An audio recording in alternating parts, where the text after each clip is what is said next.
Mosbatimi i marrëveshjes për përmirësimin e infrastrukturës rrugore nga firma që po ndërton 3 hidrocentrale në njësinë e Lenijes në Gramsh, bëri që banorët e 5 fshatrave të protestonin këtë të mërkur. Protesta u mbajt pranë qafës së Dushkut, ku banorët bllokuan për disa orë rrugën, e cila është në gjendje të degraduar. Firma Vëllezërit Hysa në kontratë ka parashikuar ndërtimin e rrugëve dhe ndriçimin e tyre, por banorët thonë se marrëveshja nuk është zbatuar.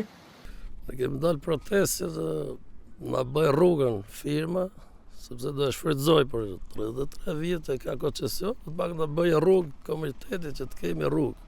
Po na shfrytëzojnë ato burime që kemi, nëse fshat të burime ka pyje ujë dhe ajër, s'ka gjë tjetër. Tu po bëhen 3 centrale, nuk kanë bërë rrugën, nuk kanë bërë asnjë punë këtu për shembull që për komunitetin. Një tjetër shqetësim që ata ngren është mos furnizimi i mjaftueshëm me ujë të pijshëm, pasi firma që po ndërton hidrocentralet po shfrytëzon pa kriter burimet ujore, duke shkelur limitet që përcakton leja zhvillimore.